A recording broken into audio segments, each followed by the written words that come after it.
Welcome to the Geek Homeworld podcast. I'm your host, Ed, aka the Savage Tech Man. We talk film, TV, and tech, all from a geek perspective.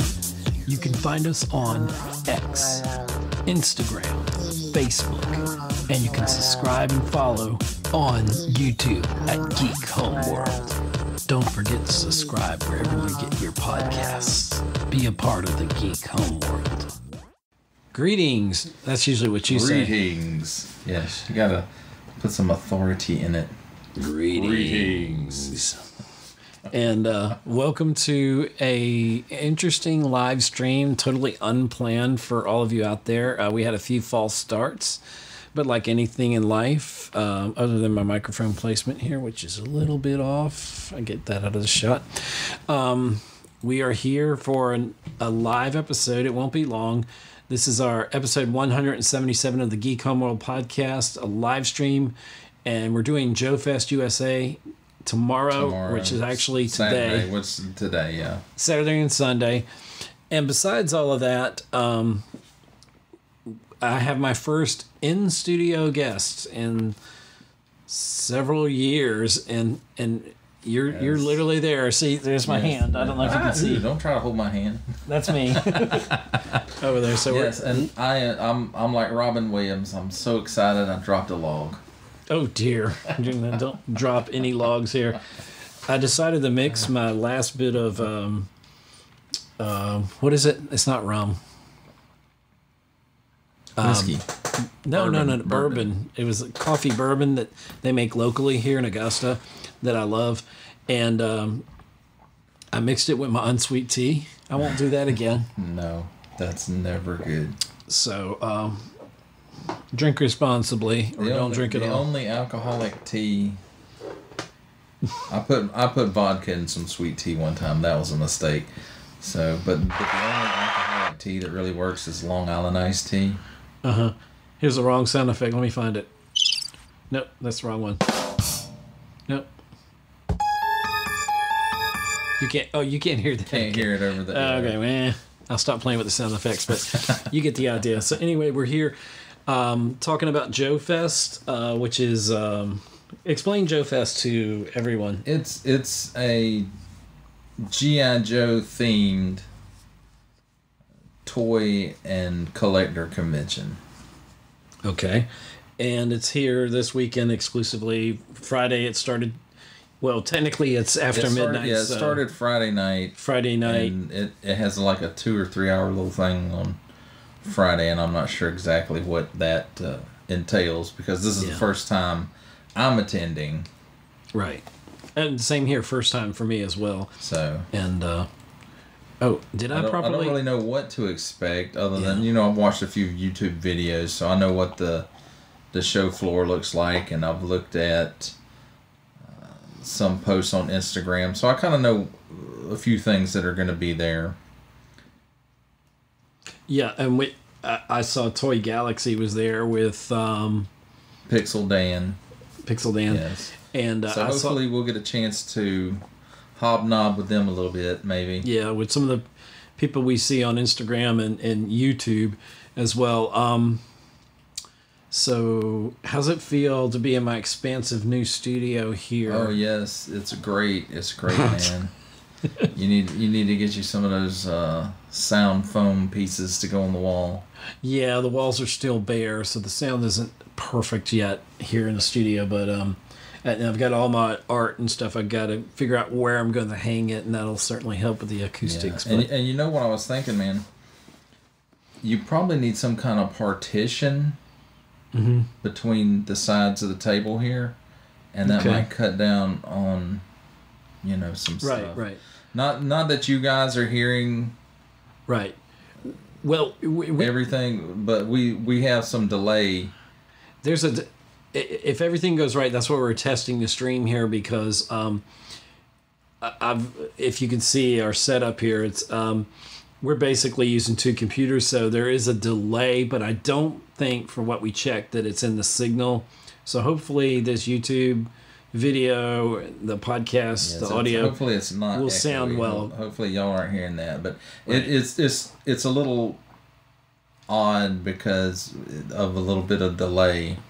So, well, maybe on, the way... on our end. Right. So us in studio, we're kind of echoing each other or whatever. But I don't think it's making it to the actual recording. So if this isn't the best recording, this is just impromptu. None of this was planned. I didn't, we just said, let's podcast. And let's do it. Let's go. But, so I plan to have more in guest studios. One guest when we figure it out. Hopefully we're going to get some good B-roll or maybe some good video, depending how well I can shoot video. Yeah, we'll see. We'll see how that goes. I can be good. I'm actually shooting more for, giving out cards and maybe getting stuff set up for down the road in lives. Yeah, like business cards, and I had to convince you to get your business cards, and I got mine. And I really should have done what you did and put the QR code on the thing, but I was cheap and I didn't want to spend that extra $8 for a back on my card. So here's the business card which I designed. You did help with the overall design. I don't know if you can see that on the camera too well there. Yes, and I don't have mine. I left mine in the other. And then that's the back side. And something you think about. We were talking about business cards and designing. We got the QR code on there and the destinations to our YouTube. Our social media is youtube.com @Geek Homeworld 4248. Facebook, we're on facebook.com/Geek Homeworld. Main site is geekhomeworld.libsyn.com. On Twitter or X, we're @Geek Homeworld. We cover film, TV, and tech. And so we'll be giving out these cards to people. Hopefully then I'll make a lot of contacts and we'll have some people on the podcast. That could be a lot of fun. Even though we talk about film, TV, and tech, I admire DigitalCavemann for the success he's had with his channel. And DigitalCavemann Presents, which is on Instagram, his YouTube channel, of course. You're over 800 subs at this point? No. I'm sitting at 737, I think. That's about 700 more than me. No. Yeah, I'm sitting at 737. I crossed recently 60 subs on YouTube, so I'm kind of happy about that. That's great. That's great. I remember when I passed that, I was like, whoa. Yeah. Dropping logs left and right. I think it's like compound interest, you got to keep putting away, and then over time. It happens in spurts, man. It's like, it's never like one or two. It's always like 3 or 4 or 5 algorithms, and then you might lose 3 or 4 or 5. Right. So, but every time my viewers or my subs increase, then like the next week they'll decrease some. Usually not the equal amount, but there has been times when it did. Oh, look, we got a comment from Savannah on Film. It says, great job, guys. Savannah on Film. I wonder who that is. Oh, thanks Savannah on Film. Thanks for being a part of the stream here. Savannah on Film. Thanks for being part of the Geek Homeworld experience. Yes, definitely. So, we're having fun here.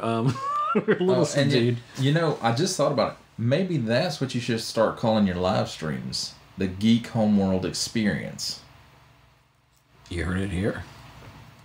Okay. I mean, I'm open to suggestions. Let's put a pin in that. Put it on the to-do list there that I made in class. You're welcome to have one of those. Are yours, by the way. I designed those. We got to do them on a pad press.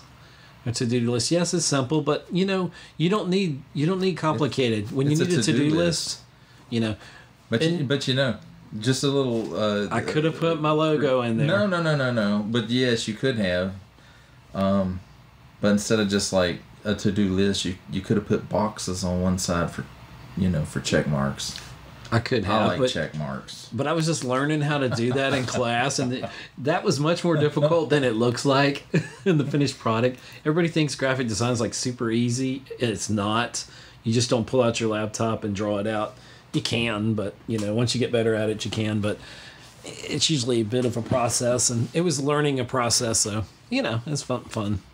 But I've got this book, and they're not sponsoring the podcast. My sister got it for me a while back, and it's called Podcast Planner. There's your to-do. That's my to-do list there. My horrible handwriting. Gosh, that's not showing up well. So the Podcast Planner, and it's a really cool book. I don't know why I'm showing this, but obviously I've not used it yet. So, but it's really good. I'm going to start utilizing that and work it into my overall. The first step is, which I've been trying to work with Ed on this for a decade at least, is you plan ahead as to when you're going to have a live stream or do a podcast, but it's always, hey, it's Saturday. Let's do a podcast like in 5 minutes. It's Saturday night, high and dry. But I'm so spontaneous. I'm like, let's do it. I'm like, let's go. Let's effing go. Let's podcast, man. I'm going to jump right through that mystical portal. And I was doing, this is a little off the subject, but that's what I'm good at. And a fan that I met when I moved up here to Augusta just over a year ago, knew us from when we did I always call it Digital Man Cave. It was it was a man cave. Yeah, it was Digital Man Cave. It was Digital Man Cave podcast. I'm Digital Caveman. I always screw that. I usually call it Digital Caveman podcast. Just mesh it all together. Well, But we used to do sometimes 2 hour. It wasn't streams back then. It was always 2+ hours. It was 2+ hours. Usually, like these live streams go. Yeah. But we're a lot better at it. Our techniques are better. We didn't care about on camera. We really went on camera. Right, we never went on camera back. We would be It was strictly an audio podcast because we're like. And I'll always be an audio podcaster. Faces. Yeah, but. Had you listened to me and we embraced that? Yes, but the technology wasn't totally there for us. Yeah, that's true too. It wasn't cost effective. I wasn't ready to reveal this ugly mug. Yeah. To the universe. Your thing was, who wants to look at these ugly mugs? And I'm looking at myself here on camera, in the distance from the camera. It looks like I'm completely gray, which I guess I'm getting there. And it's like, when you get a certain age, everything is like the color of your beard. Here's the thing, man. I'm like you. All mine is down here. None of it's up here, except for maybe the odd strand or two. When you get old, you get 1 or 2 grays. You get that stray one, and I try to get rid of him, and then he brought a friend the next time, and now they kind of disappeared for a while. You can't pull them out, man. If you I wasn't trying to. I can't stand needles, let alone pulling hair out. Are you crazy? I have 0 threshold for pain. This from a man who got the crap beat out of him by Wilford Brimley with the diabetes bat. The diabetes. We have a infamous, I guess, diabetes episode. Oh, yes. So I've got Wilford Brimley versus Samuel L. Jackson versus Duke Nukem. We had the little apps on our phone. We need to figure out how to bring that back. I tell you, we need to do a segment or something of that. I don't know that we could do that now. We've got another viewer to our live stream here. Someone. Oh, we do? Who's that? I don't know who you are. Whoever you are, you're welcome to say hello. Or it's freaking 12:54 a.m. June 22nd. Go to bed. But so it's all part of the plan. So I got my sister got me this cool hat, which I can't pull it down. I'm going to pull all the lights down and the whole thing. Oh yeah, I see. But she got me a cool Darth Maul hat from Disney. It's got the 25th anniversary of Phantom Menace, which I did go to the local theater and watch. And I can tell you, this is pod racing. But that reminds me, I filmed a review not long ago, or finished filming it. It won't post for a couple of weeks still. All right. It was the Star Wars Micro Galaxy Squadron Boonta Eve Battle Pack with Sebulba and Anakin and their pod racers. And I must have made that joke like 3 or 4 times during the review. And I also made here's the little Sebulba figure. He's a Doug, an especially dangerous Doug. A dangerous Doug. He knows how. He knew how to was. do the Dougie. I don't know what that is. But let's see. What was I gonna say?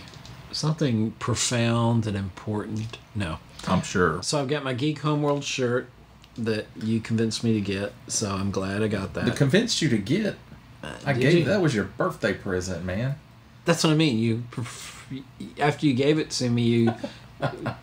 Yeah, I need to walk to. Okay, must be the rum, or must be Bacardi, whatever the hell that tea. was. That's after you put that stuff in that tea. It was that incident at Buta Eve with that Doug. He got me. An especially dangerous Doug named Sabooba. Sabooba. But I gotta ask you a question, Digital Caveman. Are you an angel? No. Like the pilots talk about it by the moons of Viego? Yeah. Is that right? Yeah. Or the moons of Viego. I'm gonna be a pilot one day, and I'm gonna see all of those planets. See all and the stars. Has anybody ever seen all the stars, Qui-Gon? No. No. I'm gonna be the first one. I don't doubt it. Yes, I do. I'm just wondering, is that better in your headphones there? Or you're not on... I'm not on your loop, yeah. All right. I'm messing with my DAW. What does a DAW stand for, people? He's over there messing with his... He's playing with his knobs, folks. Don't play with your knobs unless... well... you can't. I don't know. I don't have a comment for that. So... This is our directionless stream. So what are you looking forward to tomorrow or today? Well, tomorrow I'm looking forward to the food truck. Oh, I gotta feed my diabetes. I'm gonna be passing out on the floor. Feed us the beatus. I'm looking for everybody there that's a really cool geek that loves what they do. I'm looking for passionate people that want to be part of the podcast, that want to, jump on each other's streams, and we'll sub each other's channels because we'll all become really cool friends, and we'll talk about things. And I'm interested, but seriously, that too, but I'm interested in seeing. I've not actually been to a con before. Con. But I'm interested to see the different people. Of course, we're not going to be super geeky and dress up and all that. We don't get to that level. I'm not even sure if there's a lot of cosplay that goes on. I think it's less cosplay. Few, Cobra Commanders, maybe. Right. I'm interested to see. Some of the major performers or people that are going to be there. Check out the booths. I'm sure they'll probably have some comics there. Maybe we'll see. Some of the vendors will have comics, yeah. So, I'm interested to see what is there because I've not been to a con before, and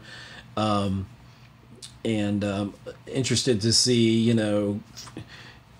what is it called? Because I keep calling it unboxings. You're going to have to write it down on my to-do list.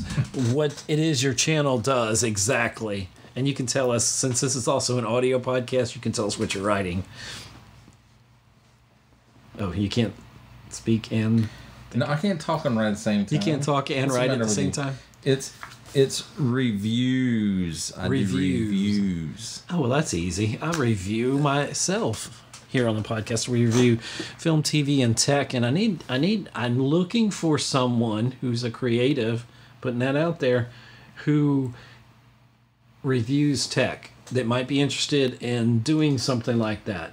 And don't worry, anything to do with the podcast is unpaid.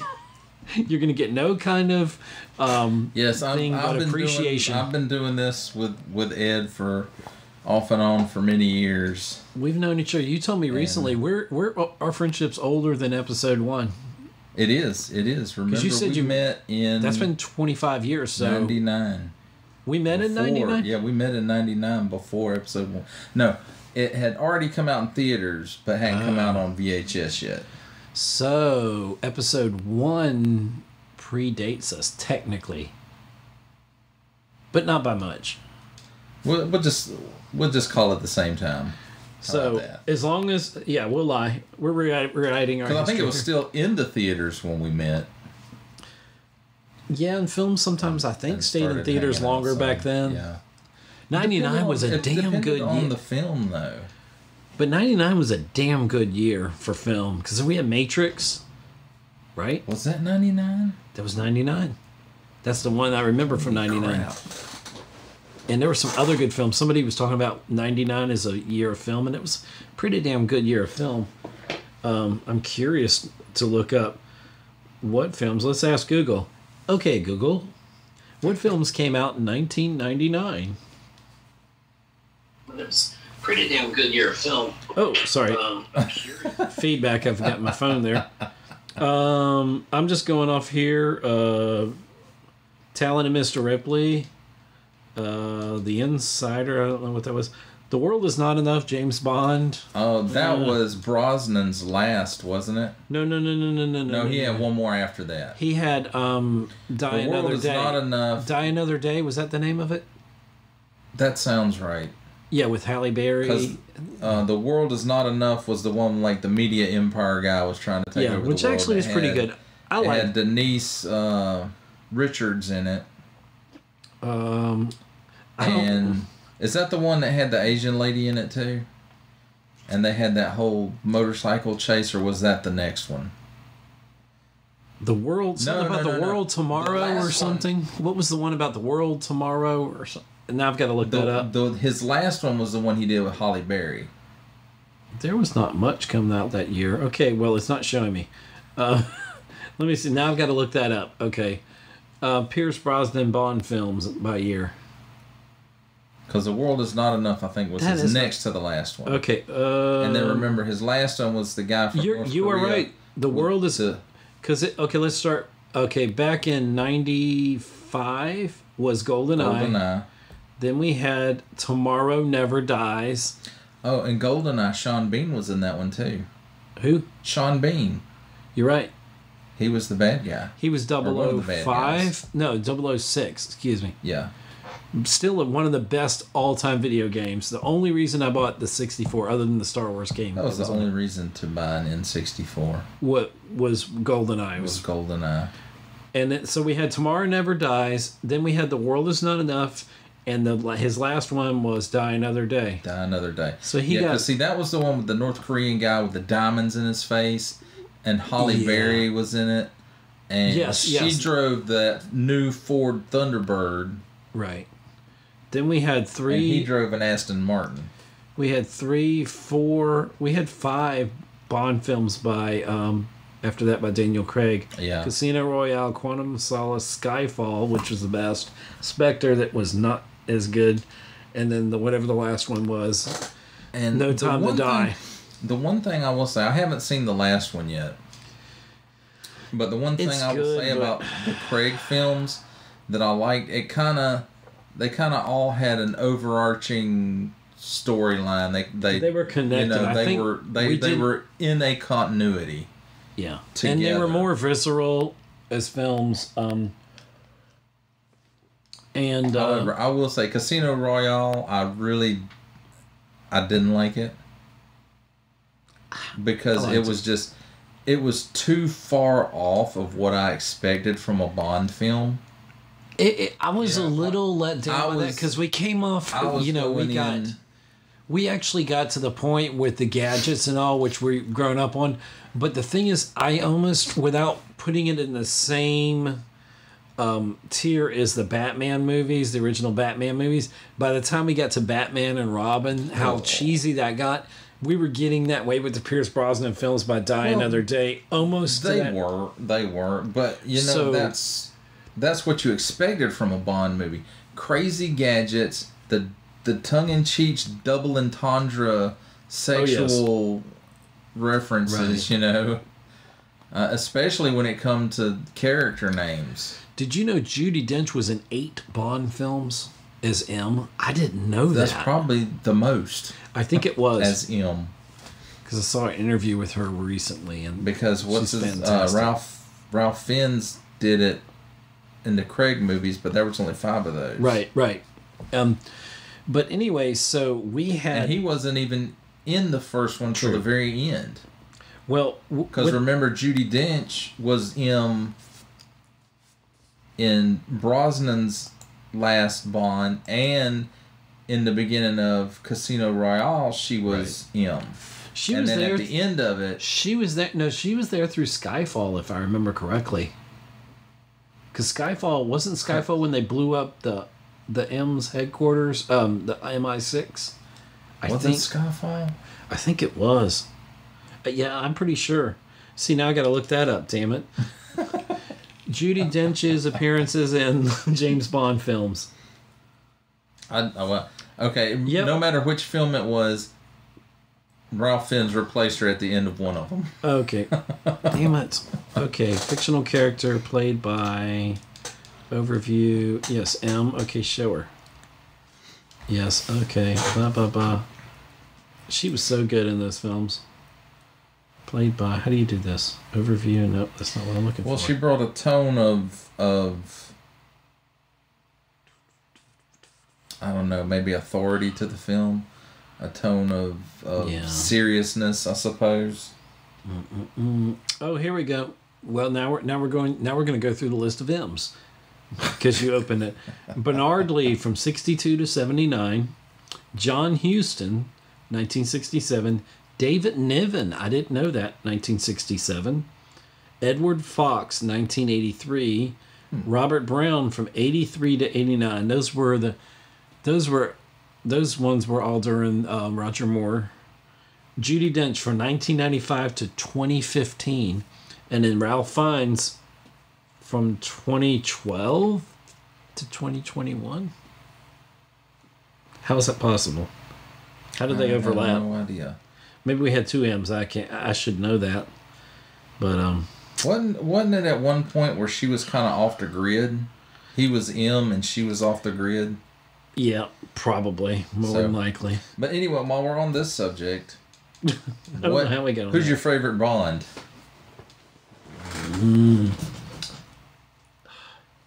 Even though the movies don't hold up as well, first off, it's kind of like who's your Picard or your Kirk or whenever you came up. Yeah. For me, it's Brosnan, but I just thought he was so smooth and debonair.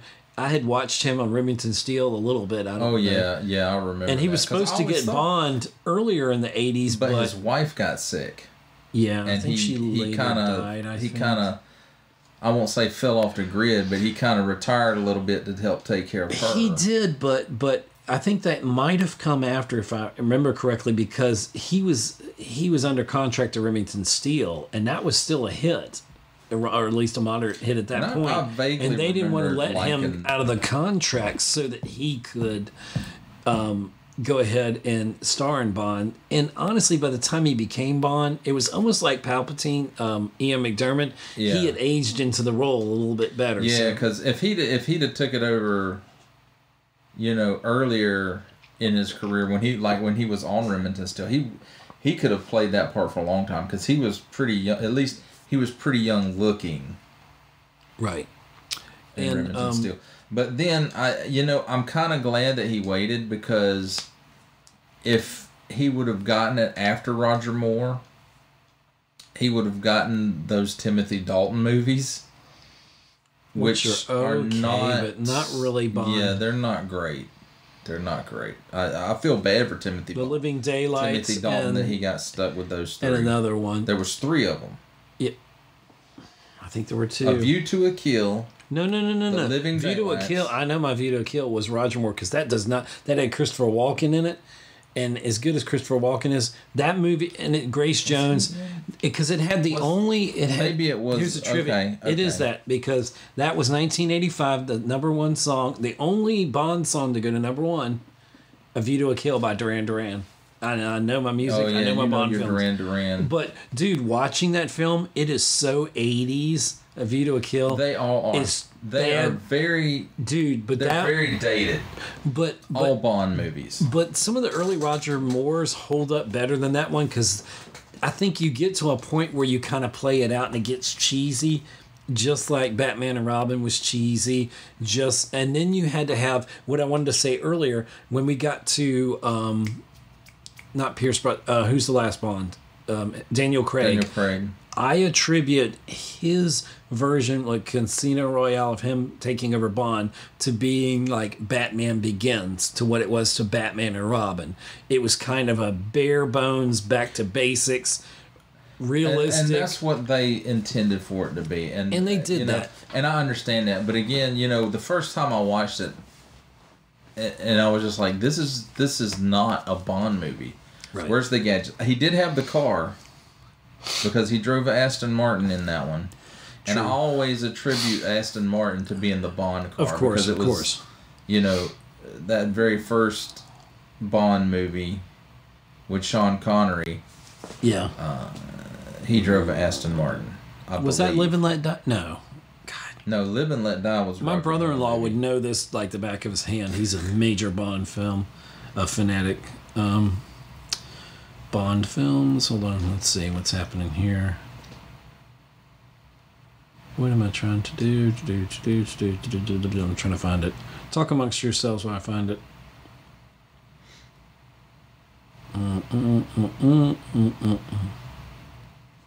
But yeah, I agree with you about the Bonds. I think Brosnan embodied Bond what better. Bond was supposed to be the most. And when we got M, we were kind of, this was a pre-woke time, but it was getting a little bit more, Bond at that time was getting getting politically correct. Well, without being woke, because yeah. They wanted to kind of break him of all this, being the womanizer kind of character. True. And and Bond wasn't having any of it. Yeah, but it was so good to Bond, put him up against take your coworkers. How about drinks later? To put Pierce Brosnan's Bond up against Judi Dench's M made that dynamic more interesting. That made it much more interesting. It did. And how about when they replaced Q and made the new Q John Cleese? That was interesting. It's hard to take him serious, but I didn't dislike him. I don't think he was really there to be serious. He was there to be comic. But even if you go back and you watch the older Bond movies with the original Q, he was, he was kind of there for comic relief too. Yeah, it wasn't a detractor from it, and I didn't mind Bond kind of updating how he was, because norms were changing, but I don't dislike Daniel Craig's Bond. I felt like you at first. I was like, where are my gadgets? Because I grew up, Bond always had the coolest gadgets, and that's just how it was. And around that time, it might have been 99, it might have been later, we got the Bourne saga, Jason Bourne, and the Bourne Ultimatum. I remember saying, whenever that fell, I said, this is the best non-Bond film. Yeah, the best non-Bond film.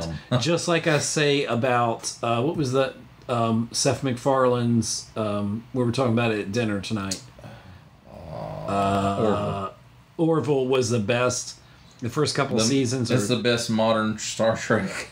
It's one of the best modern Star Treks that's not Star Trek. There's a reason for that. The biggest reason, of course, is Seth MacFarlane's a big Star Trek fan.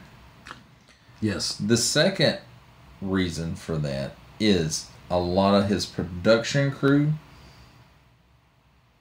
on the Orville were from, like, The Next Generation. Right. And Deep Space Nine and Voyager. Those crews that worked on all three of those shows. Rick Berman. No. Not like the executives. I'm talking about the crew. The crew. Oh, excuse me. And I think some of the writers. Okay. Not some of the more well-known writers like. Honestly, I never looked at it that deep on stuff. that. I didn't know that there was that part of the Star Trek creative team. Yeah. Well, so, it showed. And because he's a huge Star Trek fan. He was actually in an episode of Enterprise. I'm trying. He was one like the junior engineers or something in one, or might have been 2 episodes. And we're not. I guess we're on a tangent, but Strange New Worlds. Are we in between seasons? I think we are. We are. After the musical episode, I kind of checked out on it.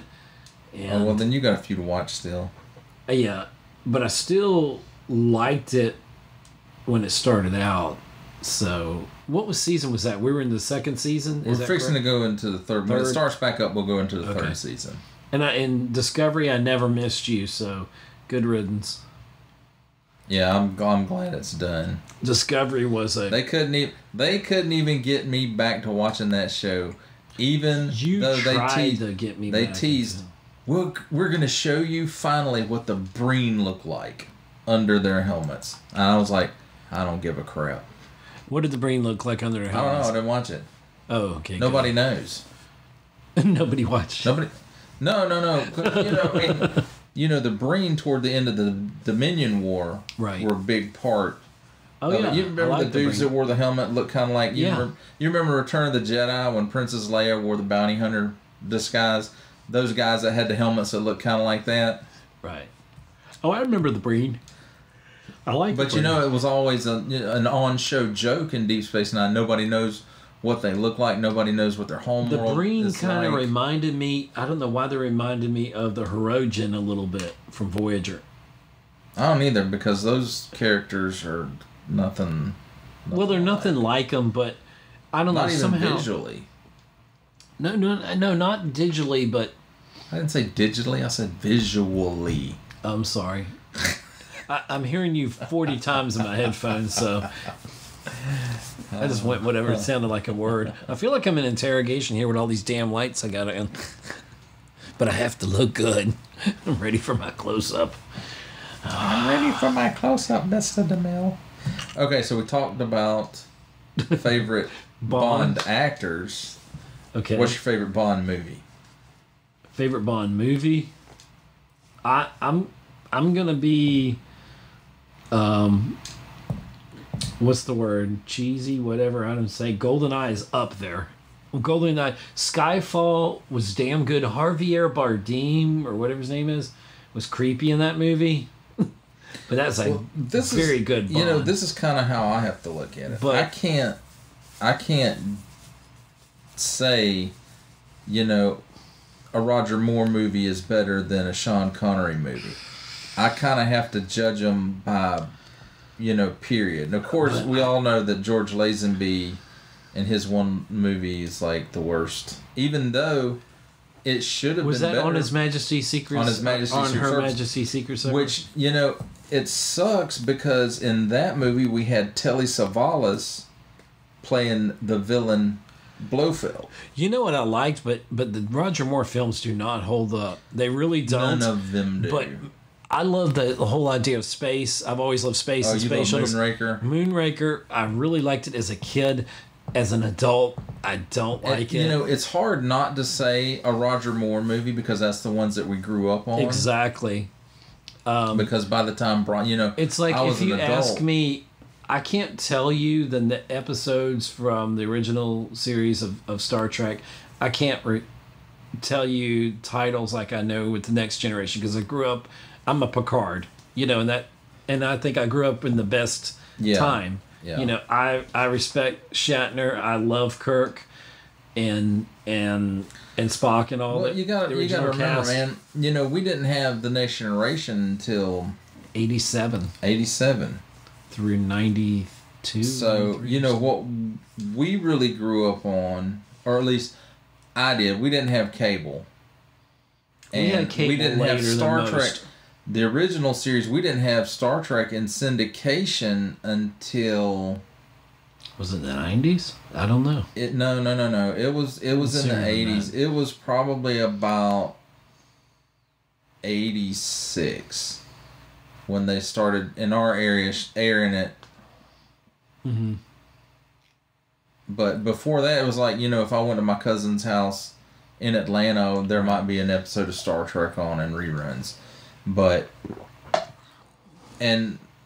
for us, the way we had to grow up with Star Trek when you didn't have cable and your local channels didn't show it in syndication was the movies.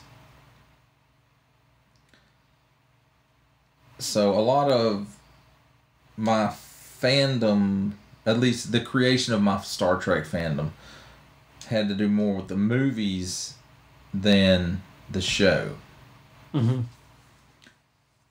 And it's like, when you get to Star Trek 3 and well, the motion picture as well, and you see what Klingons look like. To me... And then you go back and you watch the original series and you see what Klingons look like there. I'm sorry, if this is about to give Discovery a pass on the Klingons, it's not. I will never forgive those sons of Yeah. Beatus. Yeah. For that. But for me, the best, and this sounds sacrilegious to original Star Trek fans, but my favorite Star Trek original series stuff was them in the movies. That's just when I came of age of Star Trek, and it's just like, you watch the movies and you go, well, I want to know what inspired, what the show was like. So you go back and watch it. And yeah, it's a show of its time. Right. Okay, maybe not of its time. It was a little ahead of its time. But, I will say this. Some of the stories on the original series will stand up with the movies. Because... Yeah. Okay, you never had the episode Space Seed, which was where they found the sleeper ship with Khan and his followers on it. Okay. We never would have had the best Star Trek movie ever. We wouldn't have had Khan. Yeah, Wrath of Khan. Which is not my favorite Star Trek film, and I know that's sacrilegious. But are you lumping in next gen films with that? Because if you are, you can't do that. That's illegal. I will make it legal. You have to judge them on Kirk movies and Picard movies, and Generations just kind of falls in the middle there. That was a natural bridge, and we're not going to count the episode that was a film that was a good episode but not a great Star Trek film. Insurrection. Insurrection, yeah. Yeah, Erection. It would have been a good 2-part episode. It was a great episode, but it wasn't. But as a movie, yeah, it just didn't. It didn't connect with fans. It wasn't enough. We wanted more, and then Nemesis. Ugh.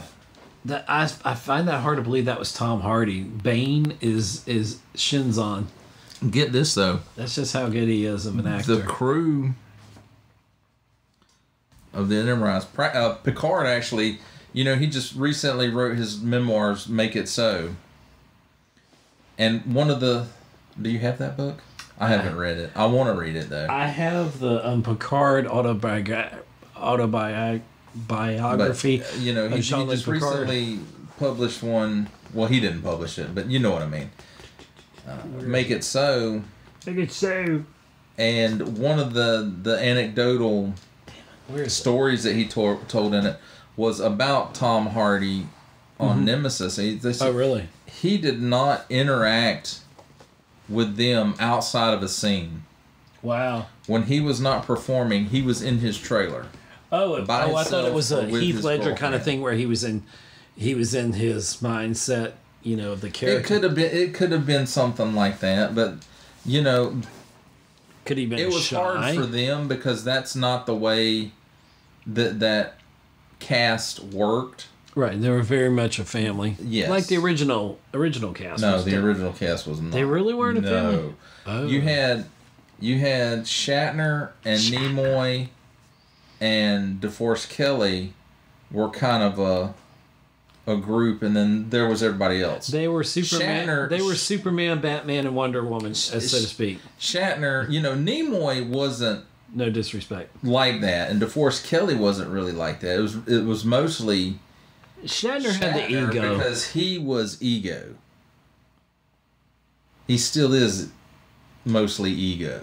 And Sulu and him didn't get along, and I feel like none of them did. They all felt slighted, except for DeForest Kelley and Leonard Nimoy. What about Nichelle Nichols? She didn't gel with anybody else? No. It's like the secondary cast, Uhura, Scotty, Sulu, Chekhov. They kind of bonded together.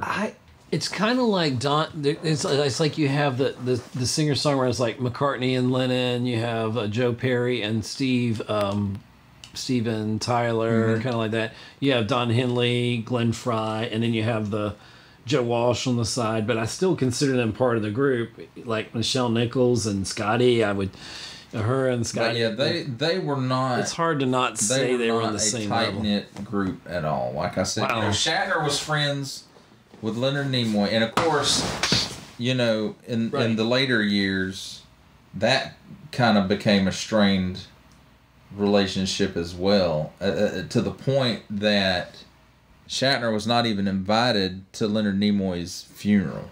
Wow. Really? They had not spoken for years up to that point. So because there was something... Wow. That hurts me. There was... Yeah, I know, right? It hurts you to think that Kirk and Spock didn't get along. But, you can't think of it like that. It's the actors. And this is off the topic, but when you think of Spock, I really... The one thing, other than that insubordinate chick person, female, sorry, on Strange New Worlds, that's the pilot. I pilot the ship. Other than her, I don't care for other than her, she'd never be on Picard's ship at all. She would have been court-martialed for disrespect in chain of command. But I have a problem with not the actor that plays Spock, but how they've really made him gone over human, emotional. They have basically made him human, and I've got a problem with that. We've got 3 people on the live stream. We picked up a couple people. Hello, whoever you are. Please say hi in the chat. Welcome to our We're just rambling. We're rambling, but we're covering a lot of stuff. Everything. Apparently, we've talked about James Bond. We've talked about James Bond, Star Trek. Oh. Yep. Back to what we were talking about on James Bond. Uh-oh. Favorite movies, I guess one of my all-time favorite Bond movies is For Your Eyes Only. I was going to say that. And I think the reason for that for me is... because you couldn't say this as a kid without a straight face octopussy. Well, that was the next movie. Yeah, that was the next one. That was when they were in the circus and all that, or something. And they always had the clever names. Oh, yeah, yeah. But, For Your Eyes Only, because at the time, my grandparents did have cable, and it was on HBO. And, I mean, it was playing all the time on HBO. Oh, yeah. If it wasn't that, it was Flash Gordon, and if it wasn't that, it was Superman 2. Gordon. Oh, yeah, Superman 2. That's what was playing on HBO at the time that they had it for the short. Are you from Planet Houston? Yes. She cares for these things, like pets, I suppose. Terrence Stamp, love him. Yes, he's great. He's great in that role. And as but Jarrell. Not only that, I had Marvel did a comic book adaptation of it, but it wasn't like a big graphic novel. Like when you say graphic novel, you think like at least a trade paperback size. No, it was like, you remember the old Archie Digest? That's the size it was. It was digest size. Kind of like a little chapbook kind of thing. And so I read the crap out of that too. And so I guess that one's kind of stuck with me the most. From a certain point of view. That was also the one with like the big diving suits. The robot-looking diving suits. Oh my gosh. I'm thinking of a lot of things right now. I was thinking of Black Hole when you said that. Oh, I love the Black Hole. I've watched that recently on Disney. It is a weird movie. It was weird at the time, but I mean, look at. I had the board game to it. I think one of the main stars was Anthony Perkins.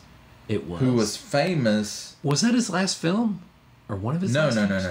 He did several Psychos after that, I think. Did he? Yes. I thought he died in the early 80s. No.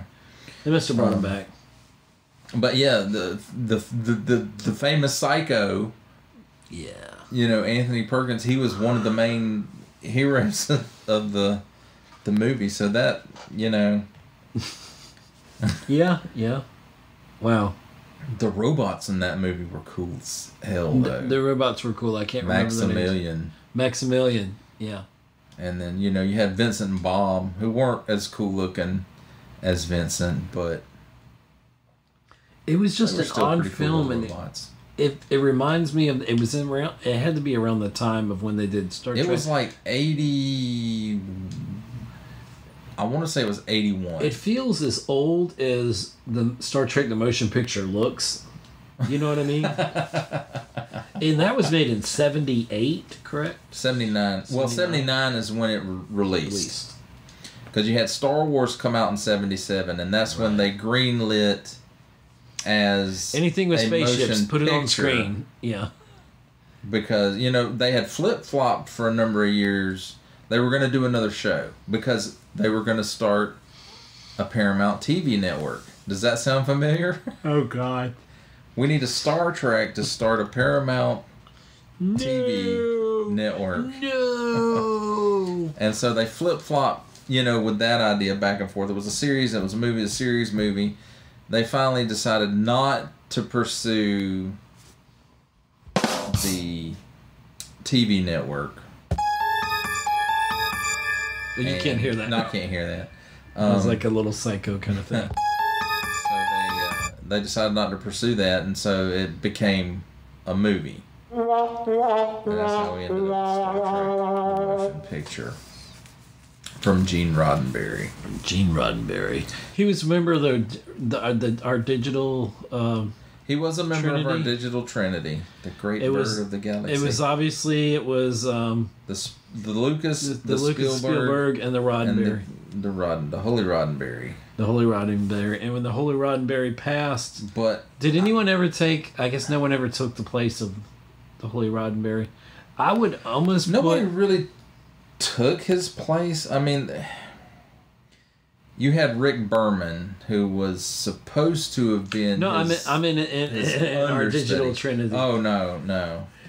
I would if we had to add someone new. Sure. I would put Nolan in there. I'm not sure. No, actually, I would put Cameron in before I'd put Nolan in. Yes, I'm not sure that, you know,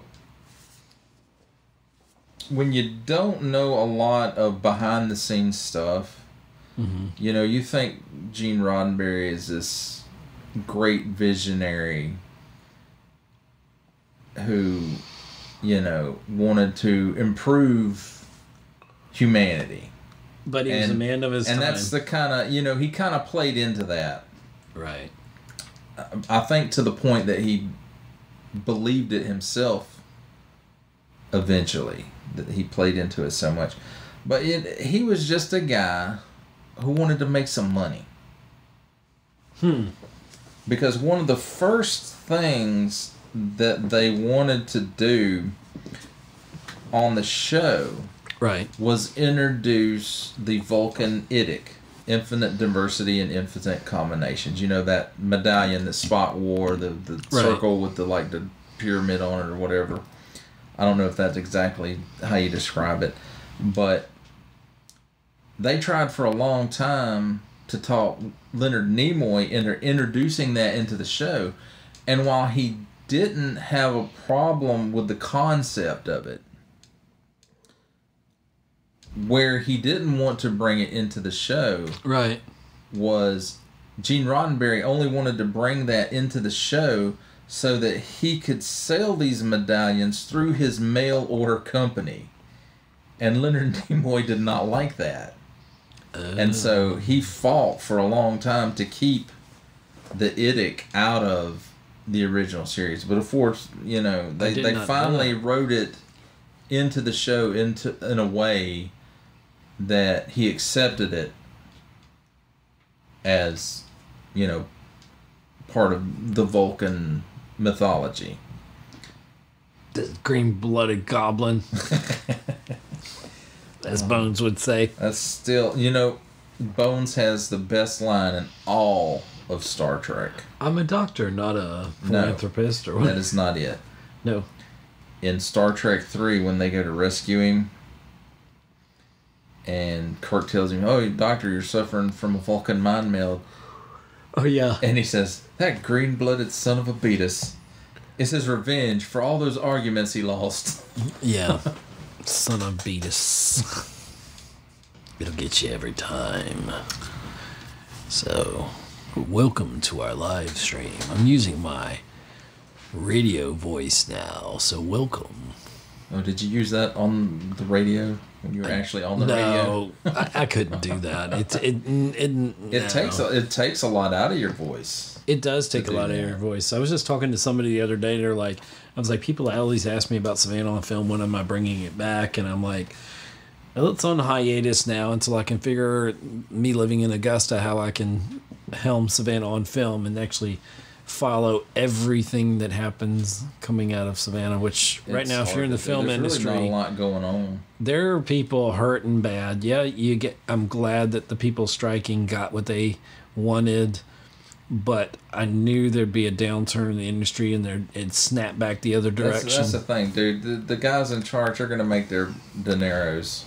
I've been in HR, so I know how it is. It's all about, in operations. We both worked in corporate America, so we know it's about the bottom line. It's about being profitable. If you're an entity that's for profit, you have to make profit, and you got to do it by any means necessary, legally, of course, and ethically. But and if that means giving everybody in your company a raise across the board, it also means that you're cutting their hours a week later. Been there, done that. It's not a part of the job I enjoyed, but you got to do what you got to do. Were you still working? Were you still working at with HR when that happened? When they put the increases across the board? I'm sure I was. I remember being capped. I remember being capped out. I hit that pay ceiling for a lot of years before they restructured the thing, and then it started to grow, and then eventually I retired out of it. But, some people jump ship when you're not making money and not advancing. If you're I was talking with the job market, it's weird how we're on this subject. I don't know how we got on it. But, some of the good conversations come out of what's not planned. And, but yeah, talking about how the whole demographic of how businesses run is so different. Even in the last 5 years, I mean, society in so many ways, and how we conduct business, how we do it, and how you interact with people has changed like dramatically. I mean, some of the core tenets are still there of how you decorum and how you treat people, and how there's just not that loyalty that employees and employers have to each other that they used to have, that we came up in. Here's the thing, though. I think that was all a load of hogwash to begin with, because even though employees might have felt a loyalty to a company, just how consumers may feel a loyalty to a brand. Right. It was never reciprocated on the part of a business. Now, I'm talking about I want to disagree. I want to disagree because you used to be able to stuff. If you're talking about like 401ks and stuff like that and pensions people used to have, I would say yes, the companies were more involved in trying to retain people, and it still happens to some degree. But it's also with the employees, it's a generational thing. This generation coming up, generally speaking, painting with a very wide brush when I say this, they are not as committed to one particular company. If they don't feel they're valued, that's not something. We just did a job. We put our nose down. We were taught that and just pushed through it. Do a job, push through it. If you get a pat on the back every once in a while, that's good. Yeah. If not, we didn't always get the rewards. We didn't always get the financial accolades and stuff that we should have gotten. Now, I don't know how true this is anymore, but for our Generation X-Men, we were the X-Men. Speaking of X-Men, no, we'll get to that in a minute. We'll talk about the X-Men in a second. X-Men 97. But we were expected in the 90s. It was expected that Generation Xers would change careers up to 17 times. What? Not Gen Xers. Gen Xers, yes. I don't know about that statistic. Where you pulled that from? I pulled it from the 90s. Did you pull it from facts or did you pull it from made up news? I pulled it from the 90s that I heard at some point in the 90s, but that's been a long time ago. So what the numbers could be lower than that. Considerably, maybe 7. I don't even think that much, because honestly, the way or at least maybe my perception, everybody's perception could be different, but. I'm still of the. I remember the people I was working along with. I know people. I know someone who has been in a position for like 40-something years, which is a big, crazy anomaly. I'm not saying that fantastic. Applies to every single person is going to change jobs. But a lot of people in that generation, or at least I worked alongside, you have to. They were long-termers. You kind of have to think about it this way. A lot of Gen Xers, started in the workforce young. Yes. Probably before they even finished. If we're going to be real about it, they were working in the home raising their brothers and sisters. That too. So. They weren't getting paid for that, so I'm not counting that. But a lot of our generation was in the workforce when they were 16, 17 years old, before they even left high school. One, because they had to be. Mm-hmm. And, some because they wanted to be. But a lot of it was, they had to be to help, like you were saying, raise a family. Even though it was brothers and sisters rather than children. I agree. And I agree so, with that. Yeah. Entering the workforce that early, you're gonna, you feel like you're getting crapped on at McDonald's, so you go work at Burger King. So you go work at Wendy's after that.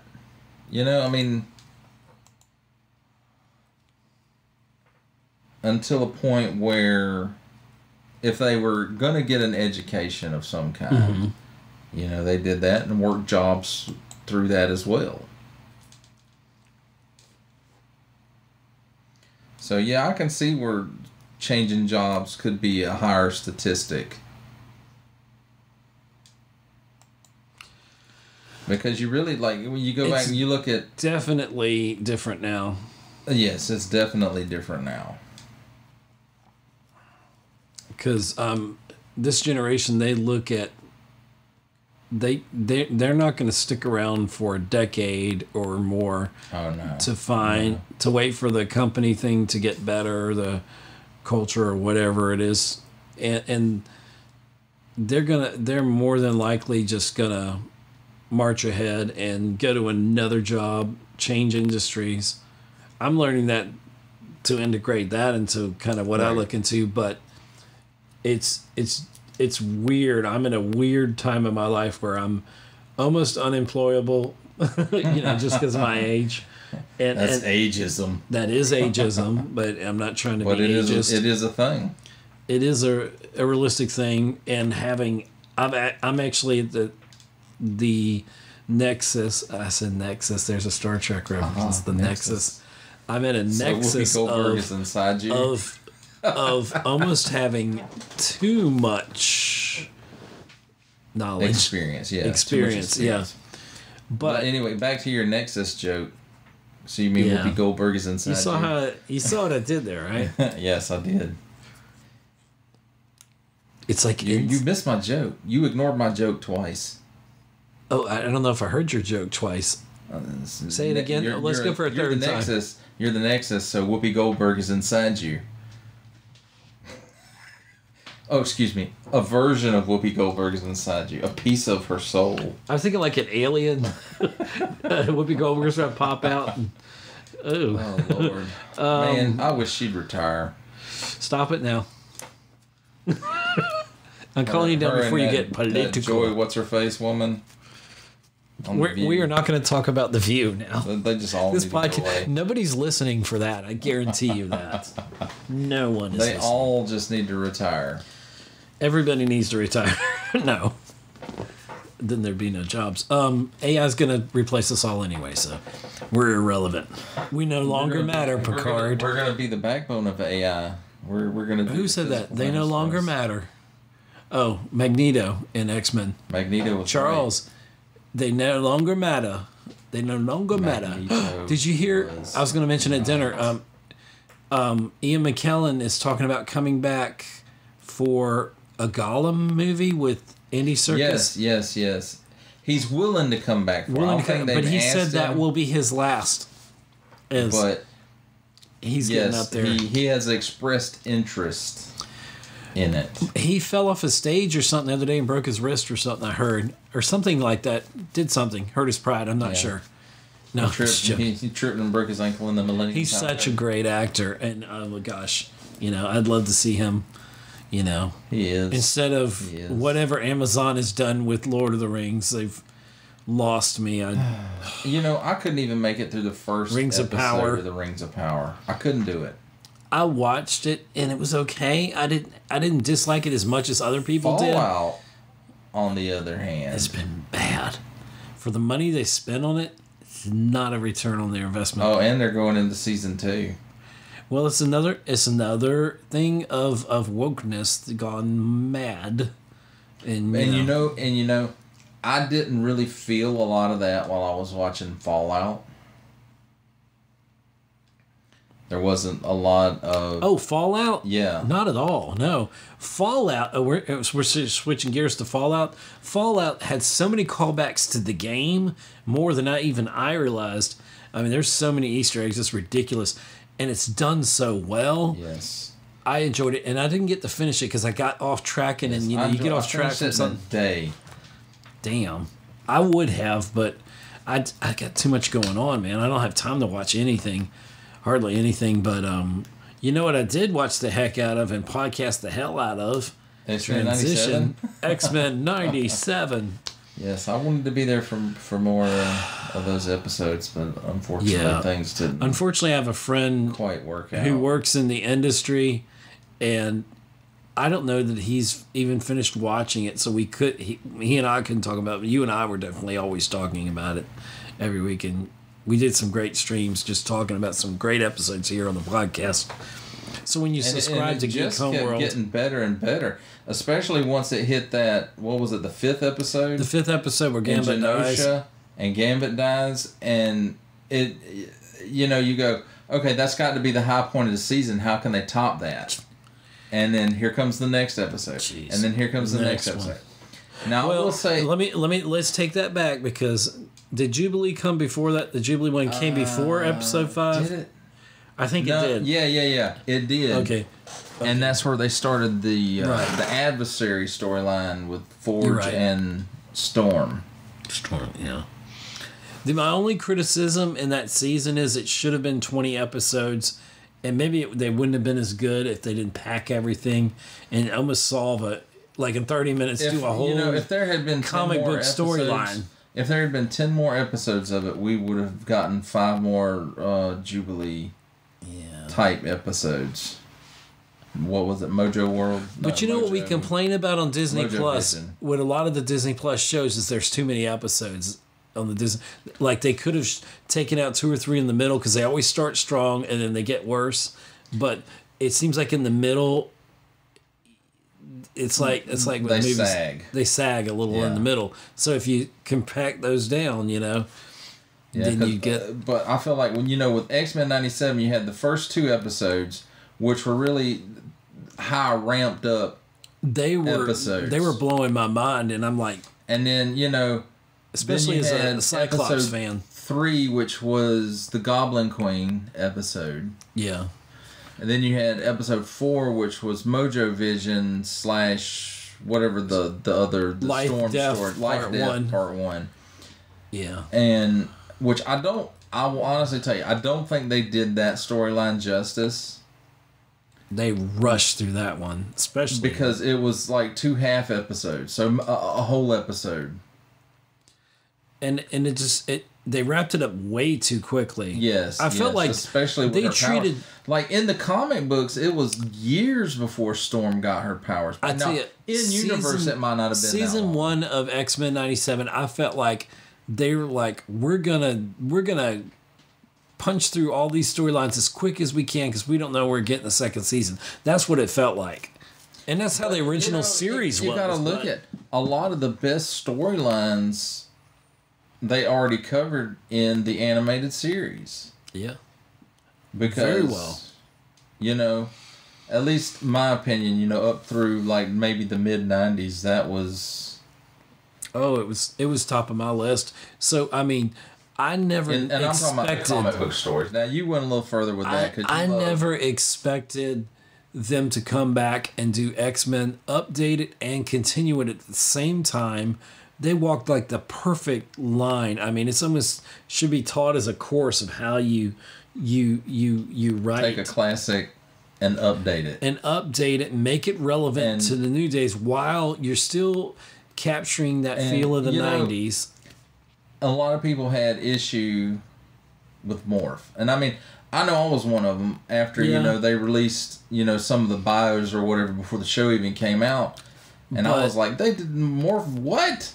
You see, that was all our fear that Disney would screw it up and they'd make it so woke. That was our expectation because that's the expectation that Disney has set for us. Exactly. And it's just going to be some more which we could almost tie this in to talk about the Acolyte, which is possibly the worst freaking thing. That. It's broken lore. If a Star Wars rates worse than the holiday special on Rotten Tomatoes, that is just sad. I was there the other night or the other whenever it was the live stream of Star Wars Theory when they in real time somebody in the chat says go to like Wikipedia because somebody's changed what's his name, say it, Kiadi Monday. They were changing not Monday. Moonday. I'm terrible say with it names. With me. Say it with me. Key Addy Monday. There you go. Addy Monday. There you go. Now you got it. I want to call him Kai Addy Monday. You can call him Kai Addy Monday. Either way, I think is acceptable. Did you know that his head's so big because he has 2 brains? He has 2 brains. And an extra heart or something in his head. It was like weird. I don't know. It's kind of... I don't understand how that works. I don't know how much of that is actually... Now, the 2 brain thing is canon. That is canon. How is that not a disadvantage? That I would be confused with 2 brains. I can't barely do it with one. But you know, if you go back and look at some of the Legends comic books, like the Dark Horse stuff, you know, he was one of the most heartless Jedi that there was. He was so adherent to the Jedi code. He had children. Okay? Well, apparently he knew about, according to the Acolyte, he knew when he said in episode 1 that the Sith had been extinct for a millennia, but yet 100 years before that, he apparently shows up in the Acolyte and just... both his brains forgot. Do what? Both his brains forgot. I guess. He was on something. He was on that Seaweed with Plo Koon. Which I also love him. He's great. He's the smiling Jedi. I think he's one of the... No, you're talking about Kit Fisto. Kit Fisto, excuse me, yes. Plo Koon is the one that wears the mask. Yes. Oh, I like him too. And Filoni said he's still alive, by the way. He told George... This is an old video. He's like, I told George he could have survived that his fighter getting shot down in episode 3. He's like, he could have survived that. Yeah, but George Lucas said no, he didn't. He's like, no, he's dead. I was like, damn it, George. And it's like, you know, like one of the other ones, Stas Ali, the one that, you know, the speeder bike death scene, where you see the parts of the speeder bike flying by, but you never see them actually shoot her speeder bike or her speeder bike. So you don't see that. You see them preparing to shoot at her, and then it kind of goes to... It hits forward, and then it flies off, kind of. Then you see like the parts of it flying. Oh, there's a way to make all of them survive. But you know, in canon for a while, and Monday he didn't survive though. He didn't with the big head tails that up and then down. Shock T. Remember, Episode 3. She supposedly survived because in she was in the episode 3, there was Unleashed. that deleted scene where thing stabs her with... where Grievous stabs her in the hallway, and then Anakin and Obi-Wan cut a hole in the floor and go in the sewer of the ship. That's also one of the outtakes that doesn't work for me, where they're doing the beep, beep, boop, boop, boop. They're trying to, the R2-D2. Thank God they cut that. There's also, I want to say there's another deleted scene where she gets killed by Anakin. She's in a meditation... Is she on Mustafar? She's in a meditation room in the chamber, and he walks in and stabs her. And there's also the fight between... Oh, Lord, what's that guy's name? He was like the Jedi Sword Master at the time for the temple. He was in charge of training, lightsaber training for all the young Jedi. At least the basics. I can't remember his name. I cannot remember his name, but there was a fight between him and his Padawan, which actually you get to do in the PlayStation 2 Revenge of the Sith game. You actually get to Syndralic. That's his name. Underrated game. Oh, dude, that game still holds up today. That's one of my favorite Star Wars games. But his name is Syndralic. And his Padawan. I remember the name. But you do get to see a little bit of that, like when Obi-Wan is going to watch the recordings in the temple, when he finds out Anakin's the one that killed him. You know, one of George Lucas's, was his son or nephew, was that one that's on the... Both of his daughters... In episode 3? Remember in episode 3? Both of his daughters... When what's the way he's trying to get away, and then... the little Jedi that gets killed comes out on the bridge and fights. That's his son. All right, the larger blue lady... Okay. That's one of his daughters. And then there's another one that Lucas was in the scene in episode 3. He was that blue guy that was kind of the bigger face. He was Baron Papanodia. Thank you. And Grievous's cough was actually George Lucas had a bad cough during production, and that cough is actually George Lucas.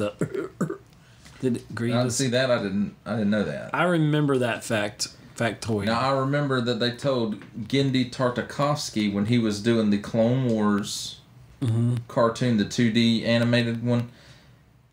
The Samurai Jack kind of animation? Yeah, the Samurai Jack looking one. That one did they told him, Grievous the best. Okay, Grievous is going to have this cough in episode 3. We want you to give him a reason to have this cough. That's true. And that's why Windu uses the Force to and then he crushes his breastplate or something when he's trying to get away or something. Yeah. And that gives him his cough. The reason I didn't like that one as much, did like it, and the same reason that I did like it and did not like it was how over the top the Force use was. I loved it, and I also didn't think it was real. I have to excuse myself for a moment. Okay, I'll talk to myself. That's fine. And I'll talk to whoever's in the stream. I'll leave this here too, because I'm sure. He's leaving. He's throwing his mic down. He's just going. This is what happens when you do a long stream. You have to do the stream. So, anyway, we're talking about, this is our pre-show to JoeFest. In several hours, we'll have gone to sleep, woken up, and spent our Saturday at JoeFestUSA here in Augusta, and so that's what we're talking about, and we're hoping to see a bunch of fellow geeks out there at the JoeFestUSA here in Augusta, and so we're going to go there. We're probably going to go there on Sunday as well. Been planning this for a very long time, so we'll be there. Geek Homeworld and DigitalCavemann as DigitalCavemann presents. I'll throw that up. You can see it right there if you're on the live stream. DigitalCavemann's at youtube.com/@DigitalCavemann, and that's with 2 N's. If you want to follow us, we're Geek Homeworld here on YouTube at, let's find that. Boom, boom, boom. You want to like, share, and subscribe. We're Geek Homeworld at youtube.com/@GeekHomeworld4248. Or just look for Geek Homeworld on YouTube and you'll find us there. Please subscribe and ding that button and do all that stuff you're supposed to do. the algorithm, all that fun stuff. It helps us out, so we appreciate any bit and every bit of stuff going on there. Digital Caveman, he does Digital Caveman Presents on YouTube / @DigitalCavemann, and that's with 2 N's. He does he reviews action figures, not unboxings, but he does the review of them, and he's got a lot of great content. He does a video a day, which is very ambitious, and he's going to be there along with me tomorrow. He's our first official person as he re-enters the studio here, the first human being to make it in person here too, as he mics up there. Let me silence him for a second. Back. I have returned, as they say. You have returned? Okay. And he was over there talking with Leslie Headland, his favorite friend there, along with Kathleen Kennedy. And y'all were hanging out, right? Just now talking. I love that look on your face. Because he loves... If there's anything you know about Digital Cavemann, he loves Kathleen Kennedy. About as much as you do. As much as I do. Thank you for ruining my childhood. We all know that's your favorite person. No. And Leslie Headland, she is digging herself a hole that they're going to never let her touch. And then they talk about she wants to make a movie. She's not making a movie with my Star Wars. Keep your hands off my Star Wars. Our Star Wars is dead. It is dead, and it's never coming back. One day there's going to be the sad reality that George Lucas is no longer going to be on this earthly plane with us, and that's going to be a day.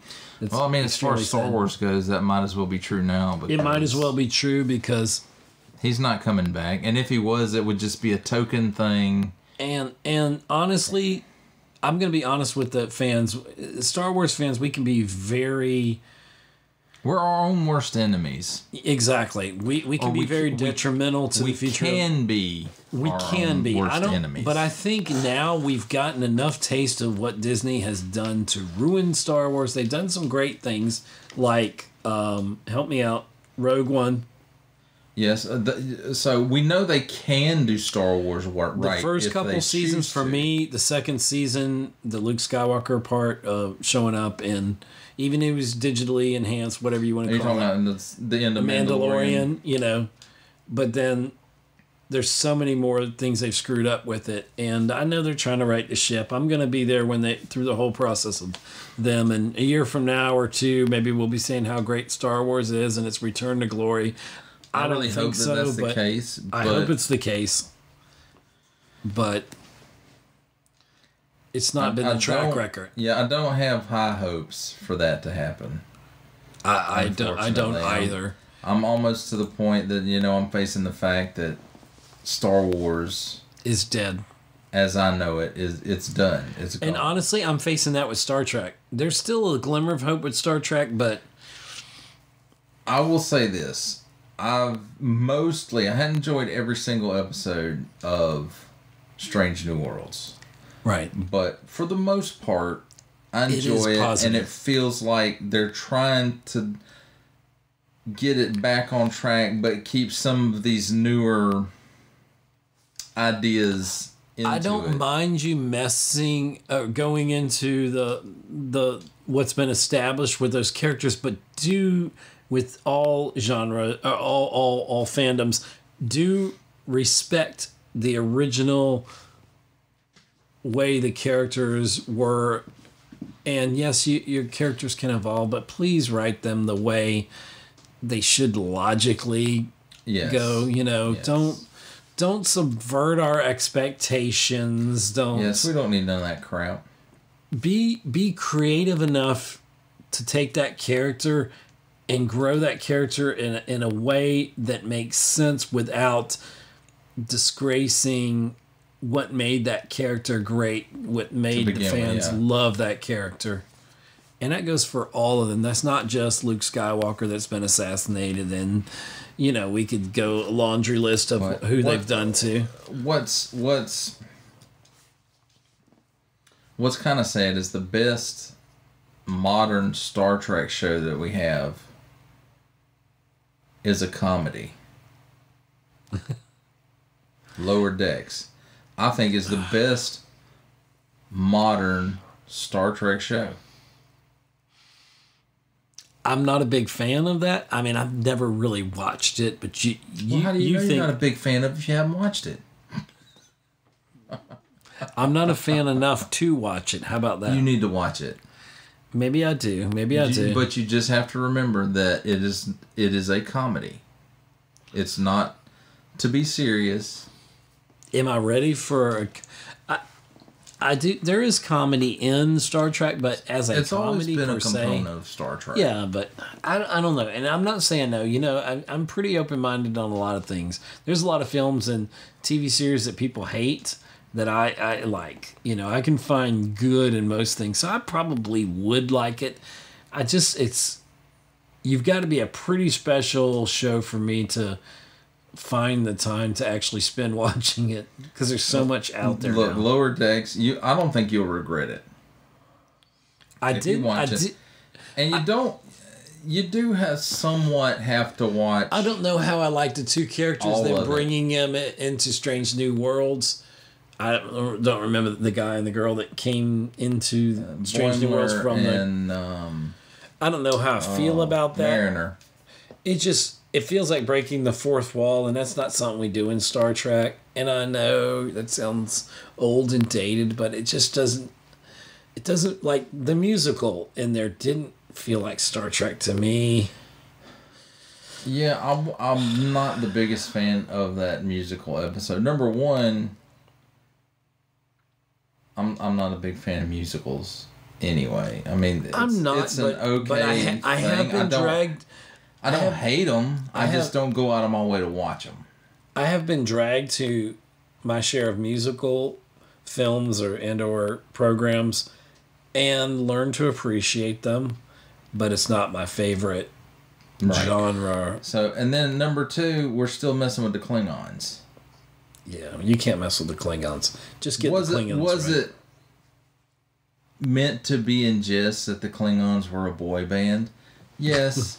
See, I didn't even know that till this stream. In a way, I guess it was kind of funny, but I also feel like it's disrespectful to the characters, not maybe in the same vein as what Discovery did to the Klingons. But, that's just me. I'm a big Klingon fan. So today is always a good day to die. That's true.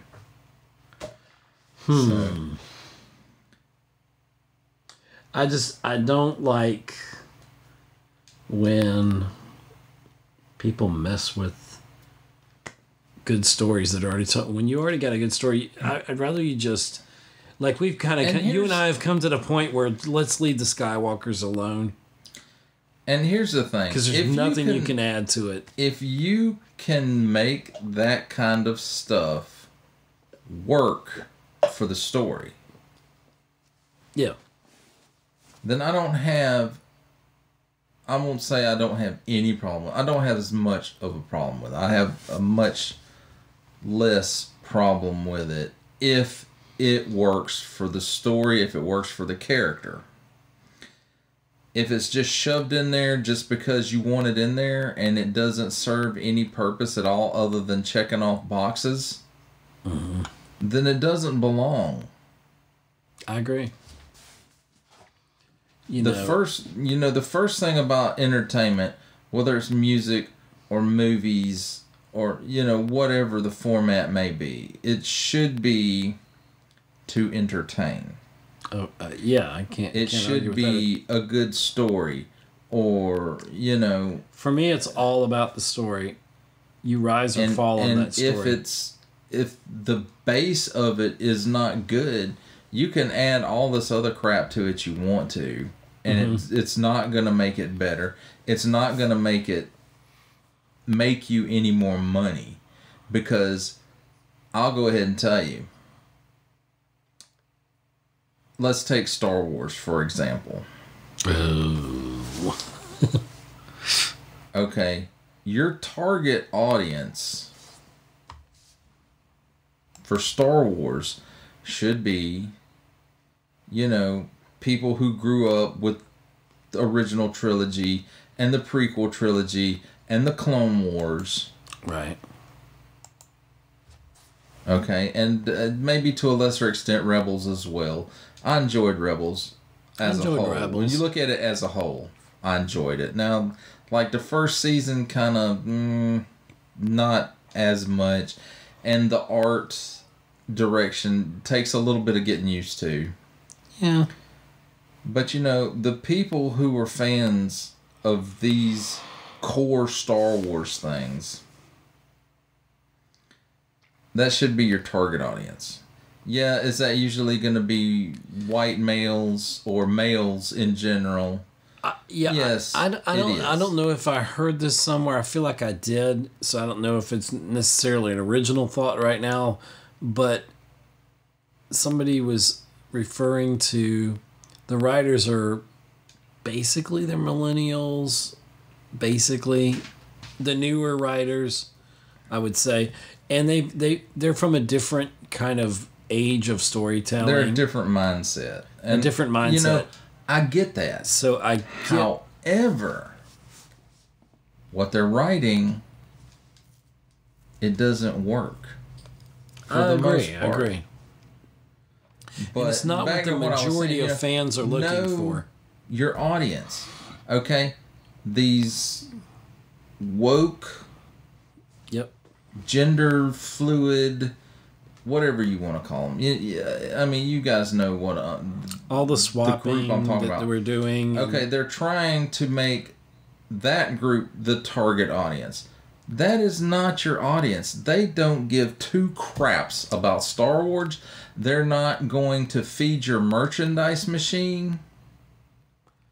Look at Captain Marvel, which we'd rather not. Captain Marvel 2, the Marvels or whatever. Which I recently did watch that. A lot of the people that came out or at the time were saying, fighting for this and that and the diversity and all that wonderful stuff, which is great, don't get me wrong.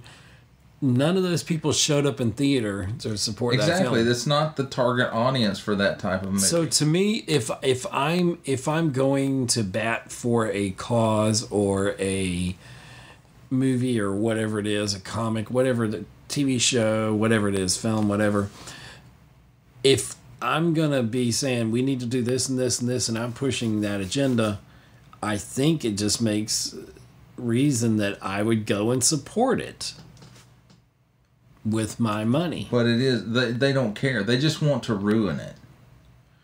Why would you? I know why. You want to tear something down like we do in this society. You tear something down, you build it up, and then you tear it down.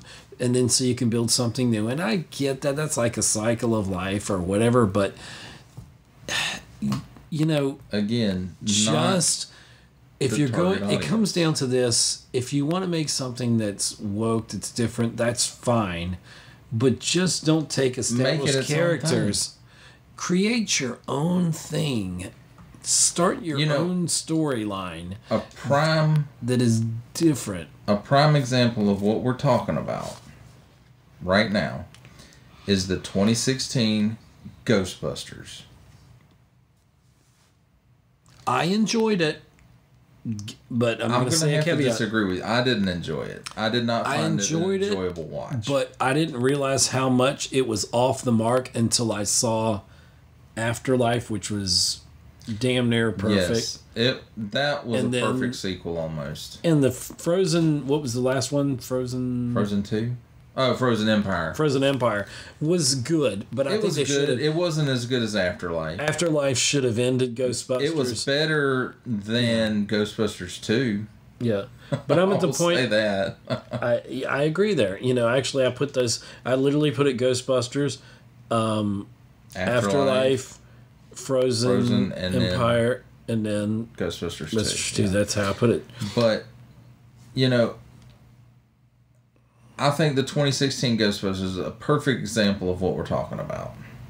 Mm-hmm. Okay, to me, it didn't matter that they gender swapped the characters. Me either. And, granted, they did change the names, and that's fine. So, in that respect, it was its own thing. But it was just not well written. It wasn't good. I didn't find it funny. I found the after credits scenes with Chris Hemsworth funny, but that should be funnier than a movie. That didn't even belong in the movie, really. Exactly. It was like an outtake. And the backlash to not liking that movie was, you must just hate women. You're ism or a phobia. And I don't agree with that. It was if it was a bad movie, if it was a good movie, merits can be a bad movie. If it was a good movie, nobody would have complained about it. It's true, because it would have made money. Well, I won't say nobody. You know, there's always going to be the detractors because they did the genders. You know, there's just going to be people who won't ever get on board with that. But I didn't have that kind of issue with it. It was just bad. It wasn't good. And it had nothing to do with the leads were women. Mm-hmm. Or that they were different characters. If it was a good movie and, you know, it still had that in it, then it's a good movie. Right. It's, you know, if it was still funny, then it was funny. But it wasn't any of those things. It wasn't good. It wasn't funny. And just the ignorant backlash that people would get because you didn't like it. Okay, so I'm supposed to like garbage. I'm supposed to eat garbage and like it because you say so. I can't get behind that. And they should have just called that movie something else. It should never have been called Ghostbusters. Right. They could have called it Ghost Chasers. Yeah. But they were banking on the name. The nostalgia, yeah. And it didn't work because it sucked. It didn't work. And honestly, on the flip side of that, Ghostbusters Frozen Kingdom was too heavy on the nostalgia. I mean, not in a bad way necessarily, but... bit. I mean, I get them, you know... We've already lost one of the original Ghostbusters. And he didn't even get to be in Afterlife, other than as a CGI ghost. But that was a perfect love letter to him. It was great. It was awesome. I enjoyed it. That was some of the best CGI done to date. I agree. It looked like him. It was respectful. I feel like anybody in that family would have approved of that, of these. Well, they probably did have to. Did. Ramis and Harold Ramis' family did have to approve of that. So, you know, again, it was well done. It was a good movie. It was well written. It was well thought out. Mm-hmm. Everything that the 2016 Ghostbusters was not. Was not. Yeah, true.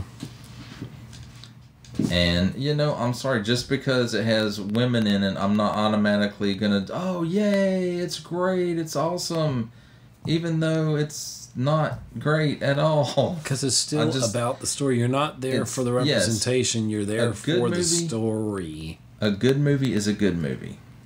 Okay, it doesn't matter if it's about gender fluidity, right, or... you know, whatever political topic may be the thing at the time. All right. I'm going to run away for a second and get a refill, and I'll be back. Well, talk to yourself. You know, why don't we call it? Are we going to call it? Okay. Yeah, we just as well, because we got to get a little bit of sleep. Yeah. I'm starting to JoeFest. Daze a little bit. But yeah, we're going to be at JoeFest and Sunday. So look us up. I will be the guy who looks like me in the Digital Caveman Presents t-shirt. And I'll be in my Geek Homeworld shirt. And probably with my Darth Maul hat if things go well. So and we'll have our business cards. We'll be handing them out. We want to talk to you guys and gals. Please come up and say hello. Yeah. And By the time this gets out, it might be people. Nobody's watching it anyway. Nobody's gonna watch it anyway. But anyway, I'm glad that this was my first episode having you here in person. We're gonna figure out this delay thing. I don't think it's in the recording. Yes, I don't think it's just in here, and mostly it's delay. Yeah. Or if not all delay, so we'll figure it out somehow. But that's the fun of it. I think you need a partition. I don't know that a partition would necessarily help. See, because I'm watching it. It looks like it's on a bit of delay from the Rodecaster Pro. But if you have a partition, I might not be able to hear you in person as much. I don't know. Well, I mean, I don't know. I don't know how they do it in radio stations. There's not really a partition. I mean, my radio show didn't have that. It's just, but you're plugged into the same thing. See, you're on your laptop as a guest of StreamYard on there. Right. So you're doing your own thing. You're not necessarily, your mic is plugged into here, so I'm getting a different thing, but I'm also getting the signal, I guess, delayed through my laptop running into there. If you were connected directly in, like we were doing earlier, it might work. I mean, it should work, but could be. But because I did work on the noise gate and all that, so I lowered that noise floor, so we didn't have a lot of the background noise, and the air is running during this. So, you're just a little bit out of sync because you're on. Because I guess it's because of the delay the delay. You're delayed, but like I said, in the final thing, if it all works out well, it might just bleed perfectly. And if this is all messed up, then it's what it is. But either way, it was fun, and we'll figure it out, and we'll do better next time. I guess. Maybe. I don't know. Maybe. So anyway, that was a lot longer than I anticipated, and a lot later starting. We can never do a real short episode ever. So if anybody's watching this on, please comment and be nice. Like, share, subscribe. Don't forget to ding that bell. You are at Digital Caveman Presents at youtube.com/@DigitalCavemann, and that's with 2 N's. Yes, with 2 N's. Just like it says. Just like it says on the screen there. Well, and for people that are listening, Oh, that's true. I forget that because... You forget, yeah. I'm not in that mindset of podcast anymore. And we're Geek Homeworld at youtube.com/@GeekHomeworld4248. That's youtube.com/@GeekHomeworld4248. Or just look for Geek Homeworld. You'll find it there on YouTube. Just search it. Like, share, subscribe, ding that bell, all that fun stuff. Digital Caveman is Digital Caveman of Digital Caveman Presents on youtube.com/@DigitalCavemann with 2 N's. And also on Instagram. Yes, also on Instagram at Digital Caveman. Yep. With 2 N's. With 2 N's. Alrighty. Got to remember that second N. Alrighty. Time to end the stream.